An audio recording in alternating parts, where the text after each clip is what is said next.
Hello,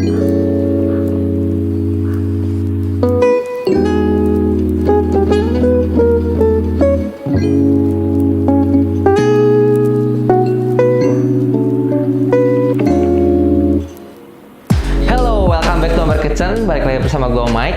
Hari ini kita bakal ngelakuin sesuatu yang beda. Kalau kalian lihat di sini ada settingan yang beda banget. Udah tau lah ya pasti kita mau ngapain ya. Brandnya aja lebih terkenal dibanding Amber Mountain sendiri.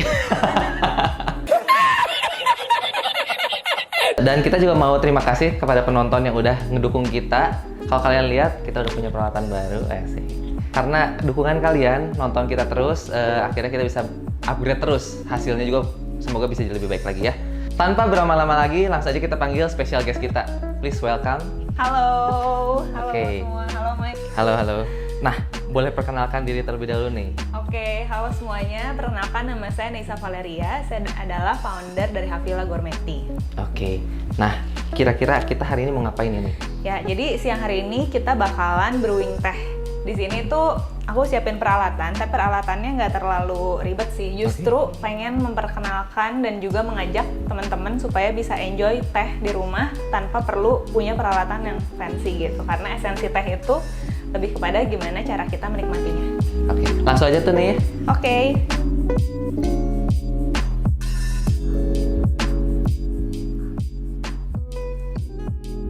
Oke, Climbers, sebelum kita mulai brewing, aku mau memperkenalkan beberapa jenis teh dan juga istilah ya. Nah, di hadapan aku ini udah ada 3 jenis. Yang pertama, itu namanya teh single origin. Di sini itu ada oolong, ini oolong dari Taiwan. Single origin itu artinya daun tehnya itu pure, dia nggak dicampur dengan bahan tambahan apapun. Jadi murni dari setelah ditanam, kemudian dipanen dan langsung dikeringkan dan untuk kita konsumsi secara langsung. Nah, yang kedua ada teh yang disebut dengan blended tea. Blended tea ini adalah teh yang dicampur dengan bahan tambahan lainnya. Bahannya apa aja sih? Misalkan bisa dengan buah, bunga, atau herbs and spice. Nah, kemudian ada satu lagi yang di sini adalah bunga chamomile. Nah, bunga chamomile itu sebenarnya kategorinya itu bukan teh. Jadi ada herbal, kategori itu herbal atau tisane. Nah, yang masuk kategori herbal atau tisane itu adalah tanaman-tanaman yang kita konsumsi, tapi itu sebenarnya nggak mengandung daun teh di dalamnya. Contohnya seperti chamomile ini, jadi sebenarnya nggak bisa disebut sebagai chamomile tea. Biasanya orang sebutnya kayak gitu kan, tapi dia sebenarnya adalah herbal. Oke, nah siang hari ini kita akan mulai dengan yang Passion Fruit Delights. Ini adalah black tea. Black tea Passion Fruit Delights ini adalah teh hitam dari Indonesia, dari daerah Ciwidey, yang kemudian dicampur dengan beberapa bahan tambahan. Di antaranya ada rose petal atau kelopak mawar, kemudian ada bunga forget me not, kemudian marigold, dan ada buah pepaya yang dikeringkan dan juga passion fruit. Oke, kita akan menyeduhnya dengan takaran 1 sendok. Nah, Climbers, kalau misalkan kalian pada punya teh di rumah, jangan lupa ya, yang menentukan masa hidupnya atau shelf life teh kalian itu sebenarnya adalah gimana cara kalian menyimpannya. Karena ini yang bakal menentukan tehnya bakal tetap enak atau enggak. Sekarang tadi setelah pakai 1,5 sendok teh, kemudian saya akan masukkan air. Nah, Climbers, kalau kalian lagi menyeduh teh, jangan lupa teko atau gelasnya kalau bisa ditutup ya. Karena kalau misalkan nggak ditutup, biasanya suhunya bakal lebih cepat turun dan itu akan mempengaruhi di seduhannya. Nah, kalau ditanya, sebenarnya berapa lama sih durasi kita menyeduh teh? Intinya gini, ketika kalian mendapati teh misalkan warnanya tuh hijau atau putih, misalkan white tea. Jadi teh-teh yang warnanya light atau warnanya itu muda, maka kalian menyeduhnya juga harus menggunakan air yang nggak terlalu panas dan juga suhu lama penyeduhannya itu jangan terlalu lama. Durasi penyeduhannya jangan terlalu lama. Nah, sebaliknya untuk teh-teh yang warnanya lebih gelap, itu kalian bisa menggunakan air yang lebih panas dan juga durasi penyeduhannya bisa lebih lama. Jadi kita nge-treatnya kita lihat juga dari karakter si daun tehnya. Nah, Climbers, ini kurang lebih udah 5 menit, jadi tehnya udah bisa kita nikmati.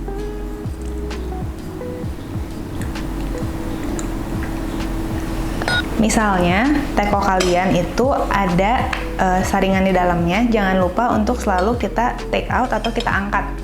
Kenapa? Karena untuk menghindari overbrew atau penyeduhan yang terus-menerus.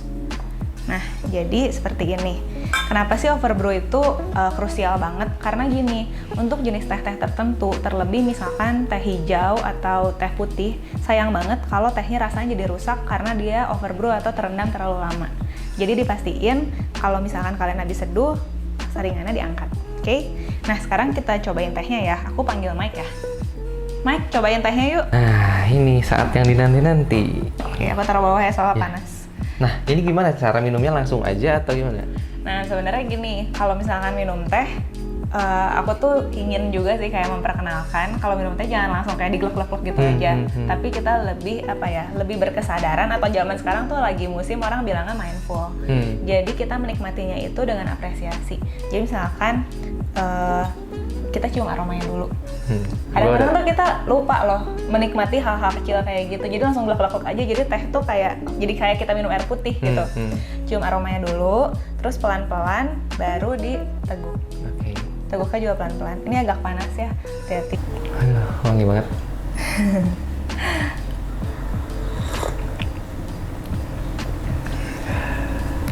Nah, aku percaya kalau misalnya cara kita minum teh itu juga berubah. Contohnya kita seperti barusan ya. Jadi kita lebih mengapresiasi, lebih memperhatikan detail, menghargai lah. Karena untuk sampai tehnya nyampe ada di hadapan kita, di dalam cangkir yang kita minum itu sudah melewati proses yang panjang banget dan membutuhkan campur tangan banyak sekali orang. Mulai dari petani, pemetik teh, kemudian yang nganternya ya, akomodasinya, bisa sampai akhirnya ada di hadapan kita, itu melewati proses yang panjang.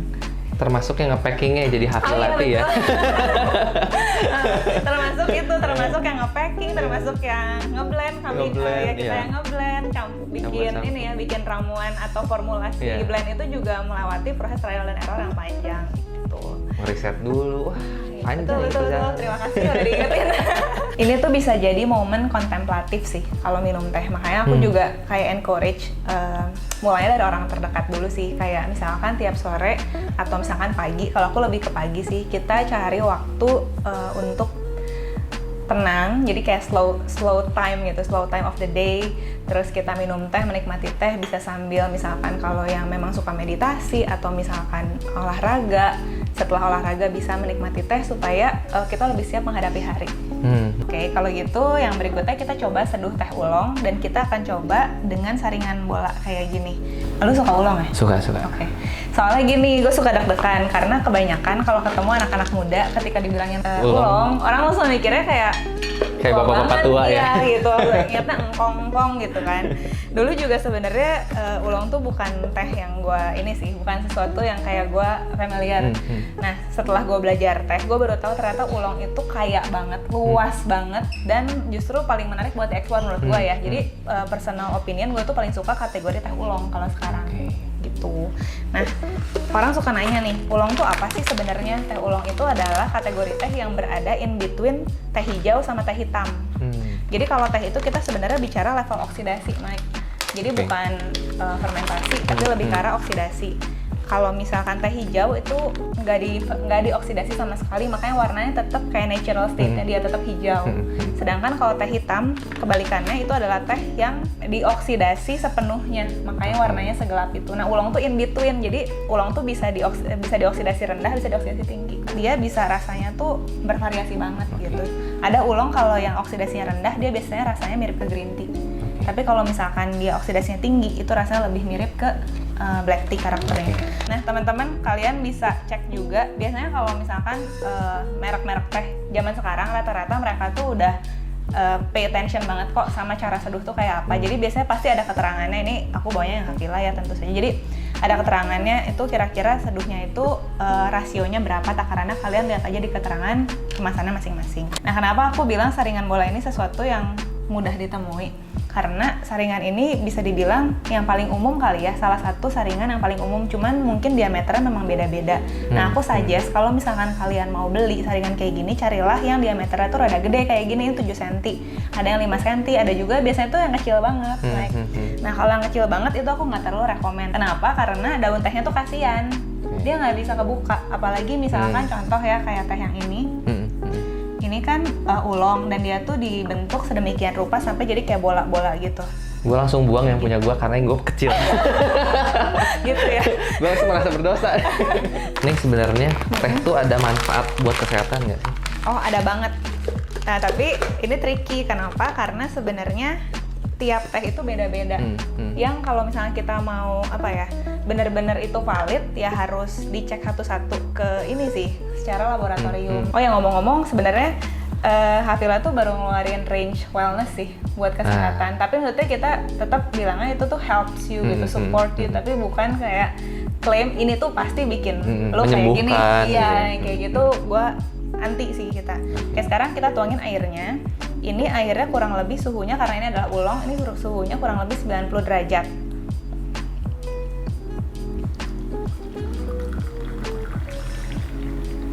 Kemudian baru kita masukkan minyak. Dan kita diamkan kurang lebih 3 menit. Sebenarnya ya, nih kalau nggak diginiin gitu, nggak pakai bola-bola yang ini, langsung aja gitu, boleh nggak sih? Bisa sebenarnya, ditubruk gitu ya. Tubruk. Ya misalkan nggak ada sama sekali peralatan, nggak apa-apa sih ditubruk. Tapi concernnya adalah setelah misalkan beres 3 menit, itu harus disaring. Untuk menghindari overbrew kayak tadi juga kan saringannya kita take out. Tujuannya itu sih supaya daun tehnya tuh nggak diseduh terlalu lama. Ya, orang Indonesia banget ya. Seduh teh sampai nggak ada warna gitu. Iya. Sama seperti tadi, saringannya juga kita angkat ya supaya tehnya nggak terendam terus-terusan. Silahkan.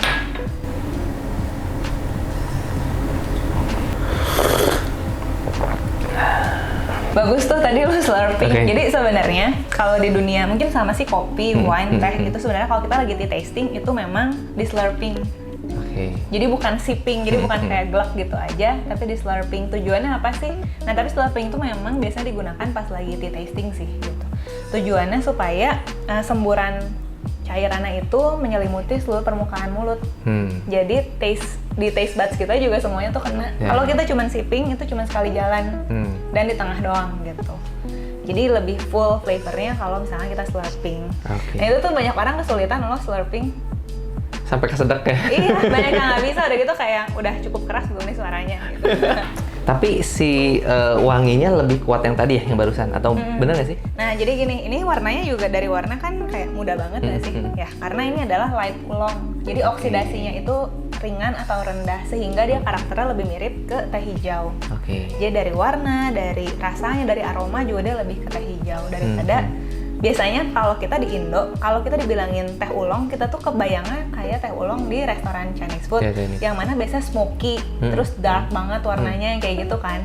Nah, dulu juga di pikiran gue tuh kayak gitu, oolong tuh bener-bener kayak gitu aja. Nah, setelah tahu ternyata oolong tuh justru kaya banget, nah jadinya makanya jadi suka banget. Karena ya ini salah satunya kayak, oh kok oolong bisa rasanya kayak gini, lembut banget gitu, smooth, lembut, dan aromatik. Nah nih gue kemarin baru lihat lu kalau nggak salah ngupload di Instastories tentang buku tea.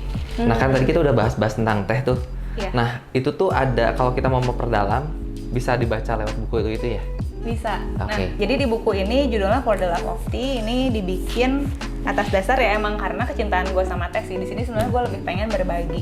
Jadi buku ini gue nggak pengen terlalu intimidatif buat orang. Justru pengen supaya orang tertarik dan juga bisa jatuh hati sama teh. Lebih kepada itu. Tapi kalau tadi untuk menjawab pertanyaan lu, apakah bisa dengan baca buku ini memperdalam? Bisa. Bisa banget. Tapi ini lebih ke arah untuk ini kali ya, introduction level. Tuh. Jadi kayak tadi mungkin sekarang bapaknya mungkin udah lupa kali yang tadi gue jelasin tadi baca di sini. Benar.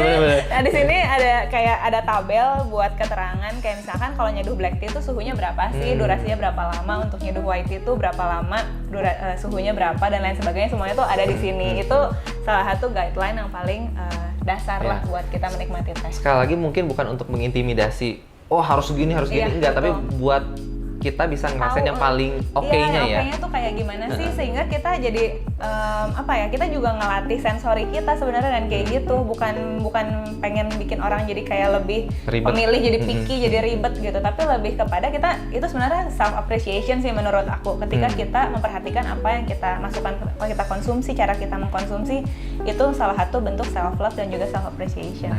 Nah, nih thank you banget udah datang ke Amber Kitchen. Sama-sama. Kita sangat gue jadi terbuka. Kayak dapat aha moment. Seneng sih kalau bisa kayak gitu, itu salah satu kayaknya apa ya, goal kali ya. Gue pengen bikin orang-orang kayak lebih aware, lebih siapa tahu jadi pecinta teh juga kan. Iya. Oke climbers, sekian episode kali ini. Jangan lupa like, comment, dan subscribe di channelnya Ember Mountain Creative. Oke, betul. Dan kalau yang mau tanya-tanya lebih lanjut, bisa langsung ke Hafilati atau Neisha Valeria. Valeria. Oke, see you in the next video. Bye-bye. Bye.